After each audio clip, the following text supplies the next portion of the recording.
I have no idea why I just did that. Anyway, hello guys and gals.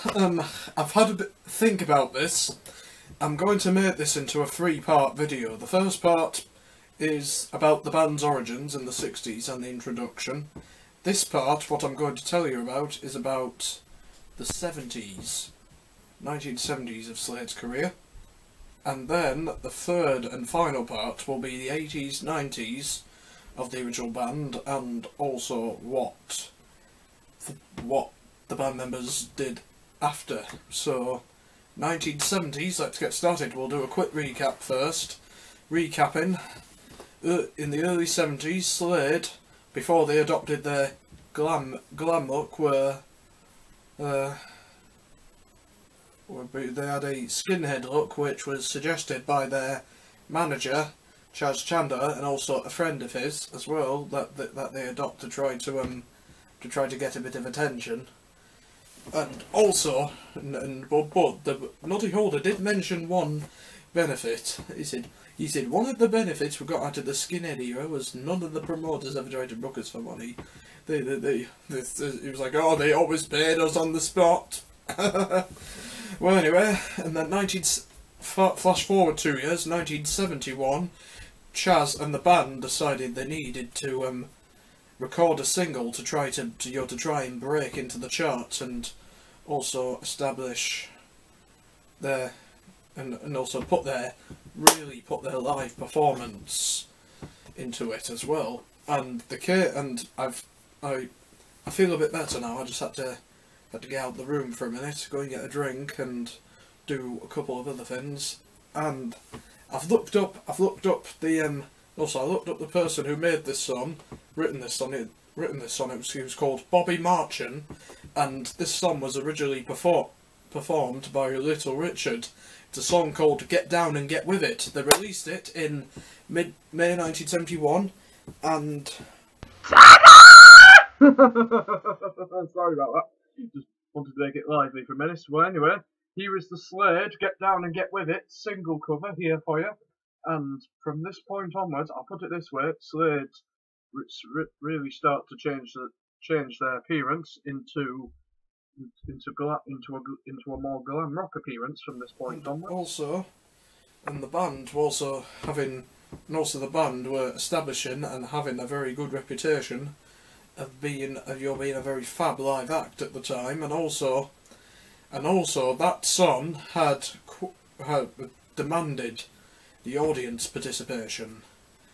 You know, I'm just going to give you a couple of quick examples during the song. Alright, everybody, let your head down, let your head down.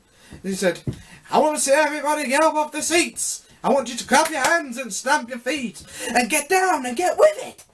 I said, I get down, get with it. And then afterwards, he was like, I said, everybody, raise your hands in the air. Come on, everybody, everywhere. Raise your hands in the air, everybody. I said, I clap your hands.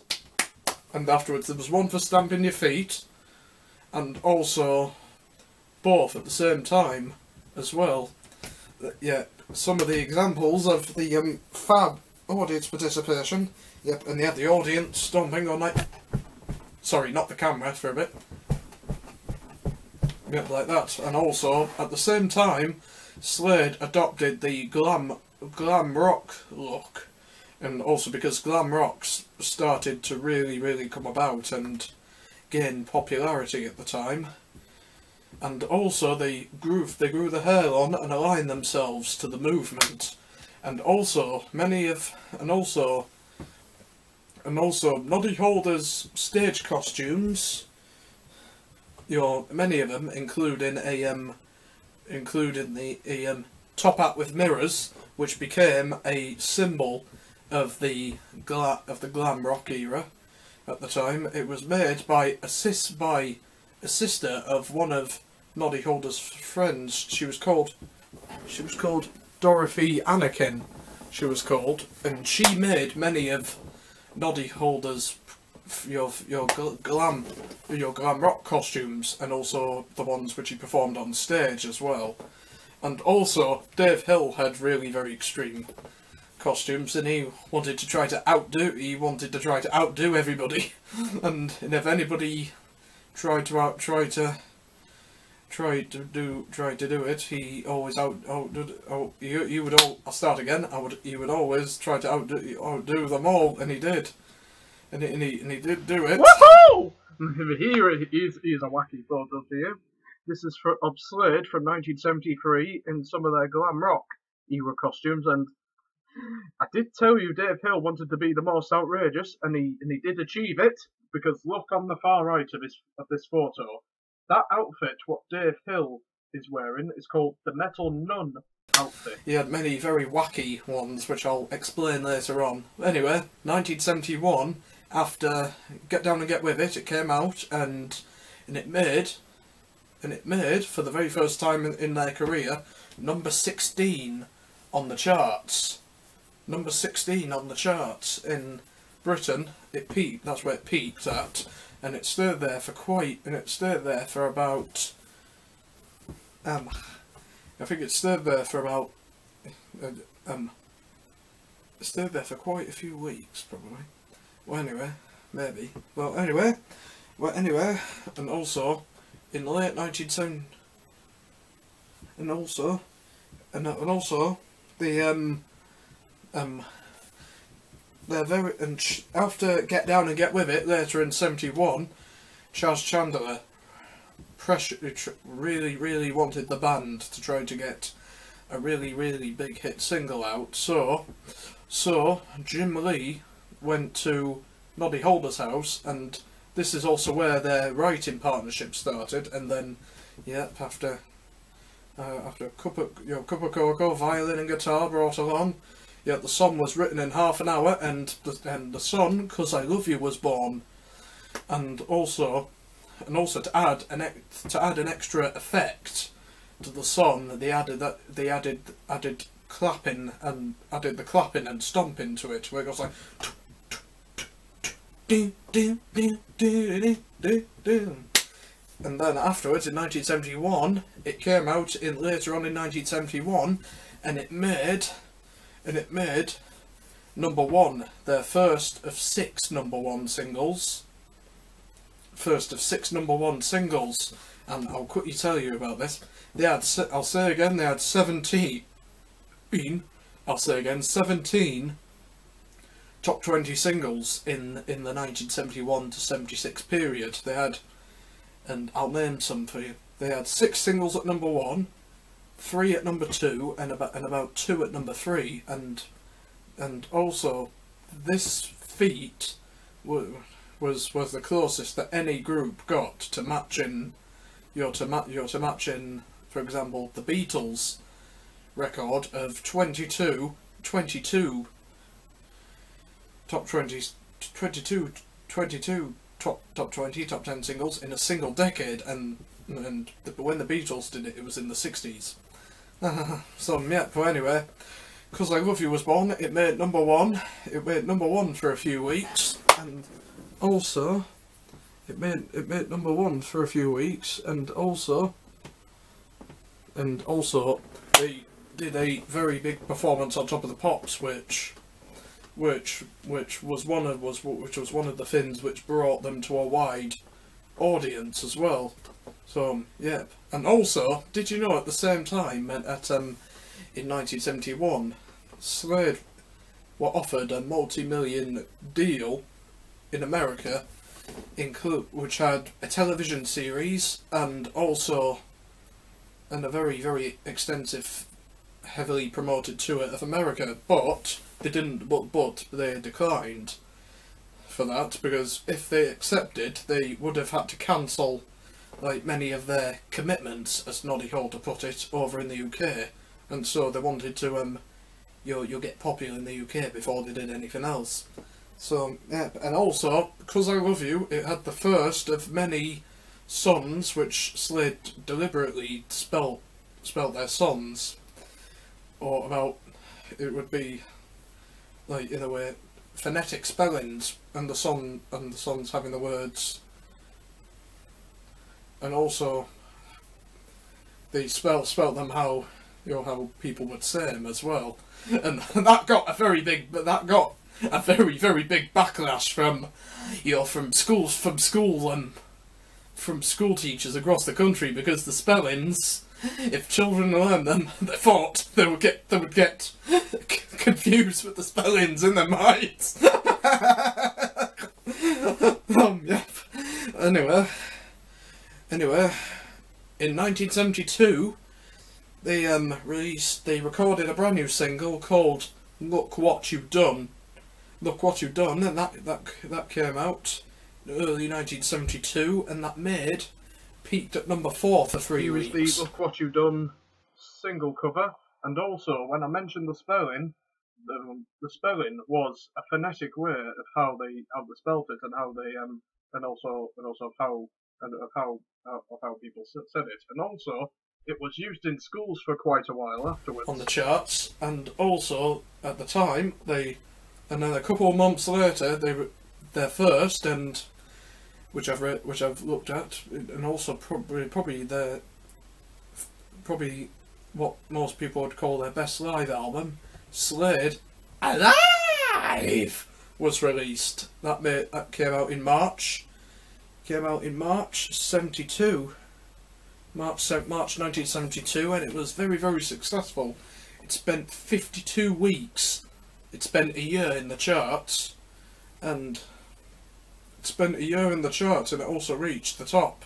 Also reached the top 10 as well. It peaked at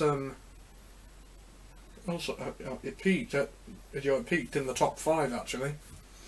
And then also later on, Slade Alive. Here's the album cover for you, and also that is a fabulous album cover when you look at it. Very, very fabulous album cover. One of the many reasons why they're alive. And also this album peaked at number 2 in the UK as well. And also this live album was actually recorded in a studio for a live audience of a few hundred people. 1972 was quite a very big year for Slade, because that's when they really, really started to become popular at the time, and also they had a mania of and also that was their first year, as Noddy Holder put it, of first year where they had your screaming girl fans, a bit like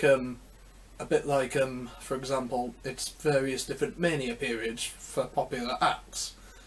The Beatles were the first in the 60s. They had that for a few years, and then various other acts that followed had similar but shorter periods dubbed, which had mania or ecstasy on the end of them. So yeah, but anyway, we'll go deep forward into 1972, and also the band I was talking about, Take Me Back Home, in this festival in Lincoln. It was called the Great Western Festival in Lincoln. It was right in Lincoln, and it was like and this is also when your band festivals were you're starting to be really becoming really a lot more very popular. It actually started in the 60s actually, and then it continued on afterwards. Anyway, the Great Western Festival, I'll say again, they played the festival in 72. They stood out from the rest of the bands because the other acts were more serious rock groups, and also Slade. I'll as I'm explaining already, they've had quite a few hit records. So yeah, Paul Noddy Holder once recounted that was like, wait a minute, what is this band doing on this very, very hip festival? These all had hit records, and he was like, we'll show ya. So they played on, and after the first number, everyone was up on their feet, and they triumphed at the festival, despite I'll say again, being part of a lineup with a lot more serious acts on the bill. So yep, and also Take Me Back Home, there was a couple of things which came, there was a thing which came, I think where the title came from. It actually came from their days when they were playing clubs in the late 60s, and after the show they would, you have bags of fish and chips and fish and chips in the back of the van, and also drive through the night to get back home, and that is one part of the song, part of how Take Me Back Home came from. But the song was actually spelled Take Me Back Home. Yeah, and that became the band's second hit single at the time, and that reached #1 in the charts as well at the time. Anyway, moving on. Later on in '72, they got their third UK #1 single. It was with "Mama, Mama, Mama, Mama, Mama, We're All Crazy Now." It was their third hit single, which came out in August of '72. And also that had virtual ad-libs on the song, what I'll explain about it in a minute. They played at, and this is how it came about. Some months before they got the song together, the band played at a venue called the Boston Gilderdrome, and there was this bouncer what told the band that there was an act on which played before them, and they were very, very crazy with whiskey and everything like no, but maybe not in the way which I did it. Anyway, there was a act on which was crazy with whiskey, and then afterwards this gave Noddy Holder the idea for the lyrics for the song, and it wasn't originally going to be called "Mama, We're All Crazy Now." It got changed to "Mama, We're All." It got changed to "Mama, We're All Crazy Now." It was originally going to be called My, We're All Crazy Now. And then afterwards, on Chandler's suggestion, the band changed it to "Mama, We're All Crazy Now." Afterwards, and also that song had what is called virtual ad-libs in the song, and in the later part of the song there was about probably 5 or 6 times near the end of the song the band was singing "Ma ma ma ma ma ma ma ma ma ma ma ma ma." They went like that 5 times, and then afterwards, and also, did you know that howl, what you hear at the beginning of the song, is Chaz Chandler opening the song, and he got the idea from Noddy Holder's vocal sessions at the time, and that's where he got the idea from. Anyway, that song that was their third UK #1 single at the time, and that made #1.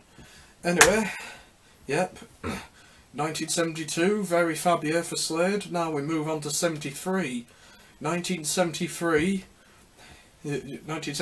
the band, you're riding very, very high at the time, and also I'm going to talk about quickly couple of the things of their popularity.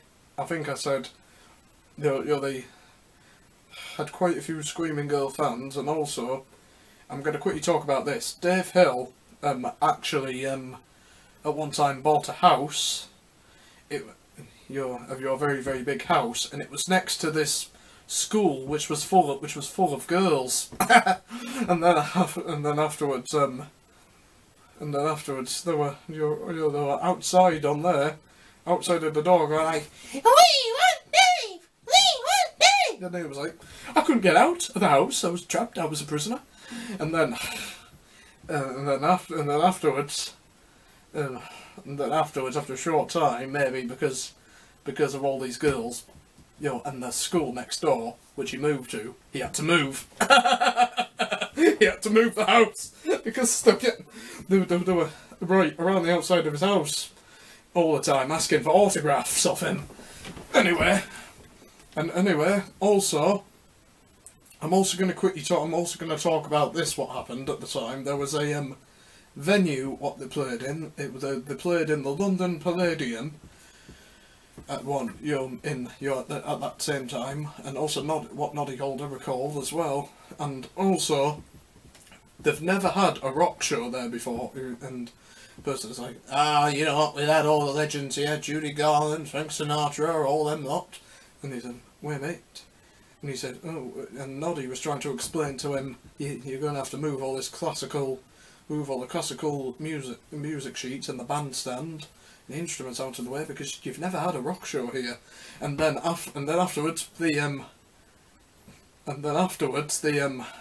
whilst they were playing on the show, yep, the balcony was going up and down like that, because there were surges within the crowd going forward, and they were going into the bandstand area. Yeah, and then after that they got banned from playing in those chain of theatres, and they've never been allowed to play in those theatres again. But yep, I could say that was absolute wild and crazy. Like, hey, oh! Yep. I know. Anyway, I'm going to 1973, their next single, which came out at the time. Come on, feel the noise. Here's the single cover for you all to have a look at. It came out in early 1973, and I will mention it again 1 second from now. Momentarily. Was Come On Feel the Noise. It was their fourth #1 single at the time, and also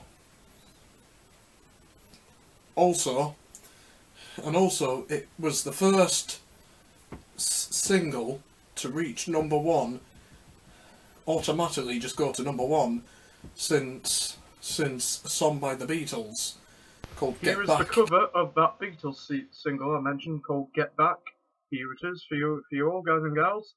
The cover is in a way, I'll put it this way, a 1960s version, late 60s version of their Please Please Me album cover from 1963. Came out in 1969, which was quite, I could say, quite fab feat.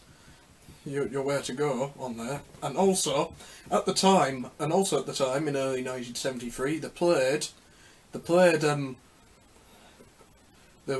a tour of Australia with Status Quo, and also a group from Newcastle called Lindisfarne, and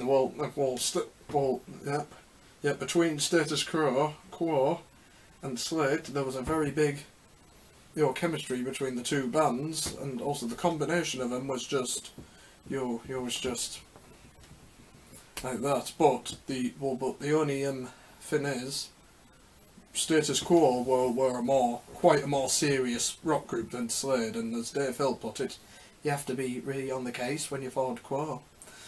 And then they did this tour in Australia in 1973, and also, before then, Status Quo were ruling the roost over there, and suddenly Slade come along, and then Status Quo are supporting them. And there was one comment which Francis Rossi mentioned about Slade's pit single success. He said, having so many singles, too many, you're gonna kill yourselves, So yeah.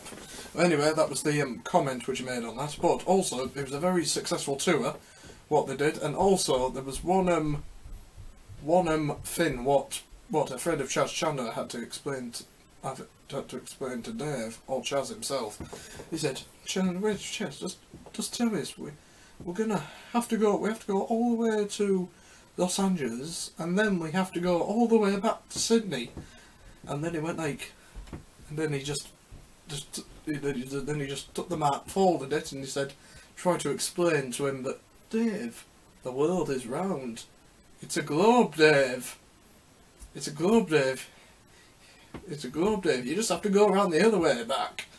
Back from Los Angeles, over the Pacific, to Australia. He said, then we have to go back all the way to Sydney. You don't go all the way around the other way. No. It's a globe, Dave. That's what he said. Anyway, enough about that. Moving on. later on in '73, and also, you know, Dave Hill's stage costumes at the time were also became very, very famous at the time, as well, because he had very, very outrageous and extreme costumes, which he wore on stage, and when he was in the dressing room before a show, they would say, Holder would say his line to him would be, "Come on, Hitch, reveal," and then Jimmy was like, oh my God, he was on stage like that. and also there was this big one occasion where the designers made these great big whacking big platform boots made for him that were big. There were ones which you could barely walk in. They were big on stage, and then he went across the stage, and he heard an enormous crack. But when they rushed him to hospital, then he found out his leg got broken, and he was like, "Oh, you busted, mate!" and then there was a couple of funny occasions where when he had his ankle up on stage in a wheelchair, he used to grab Noddy Holder, and Noddy Holder used to grab hold of his wheelchair. And I forgot to say one last thing: his ankle cast. He had quite a bit of idea. He grabbed all his tinfoil out the cupboard, wrapped it round plaster, and it made it melt very glammy. Anyway, this other memory, what I mentioned about him was, Noddy Holder used to get hold of him whilst he was still in the wheelchair, whiz him around the stage himself, and then get him to the end of the stage, and afterwards he tried to drop him out the chair, so he used to panic. He used to panic.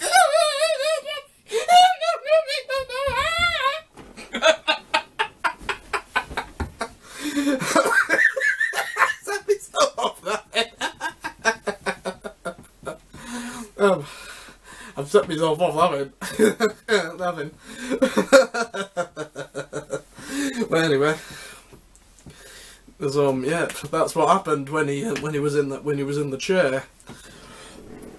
Anyway, later on, 1973, they released their 5th #1 single. It was actually written as a joke, actually, but unexpectedly it made #1, and then the band couldn't perform it on Top of the Pops because Top of the Pops wouldn't allow them to perform as a 3-piece band, and I'll explain why in a minute. And also that song has been denounced by the band ever since, and they haven't played it ever since. Anyway, when I mentioned 3-piece band, in July 1973 there was a very serious accident involving Don Powell and his 20-year-old girlfriend at the time, and they had a very, very serious car crash, and also Don Powell in hospital. He'd broken both ankles and 5 ribs, and they after yeah, he was in a very, very big state of shock. So when he was in hospital, Don mentioned a few occasions where he tried to escape out of hospital by pulling out all the tubes and wires, plasters off, and then trying to calm him down afterwards. But well, I could say the surgery was success. He performed. His life was saved by these 2 nurses who successfully performed surgery on him, and then he started to get well again, and he joined the band 10 weeks later, and I'll explain why in a minute. But meanwhile, in the meantime, Jim Lee's brother called Frank Lee substituted for him in this period for 10 weeks. Well, for 10 weeks, he wasn't really that much of a drummer, but I think they did a few. I know they did a few shows with Frank, and the chemistry wasn't the same without Don on there. And also, some point before or after this accident, later on, Slade played the now demolished Earl's Court Arena, which was one of the which was actually one of the only arena-sized venues in Britain at the time, alongside Wembley Arena at the time, which was called the Empire Pool, and it was a very, very big, successful show. Guys and girls, and this is another thing to mention, because in 1973, and also Slade were, this period in 1973, Slade were at their height of their fame and success. They had all these #1 singles. They had fabulous tours. They were at the height of their fame. They were the creme de la creme. And also, by the time of that Earl's Court show in 1973, Slade were the biggest live act in Britain at the time. So, yeah.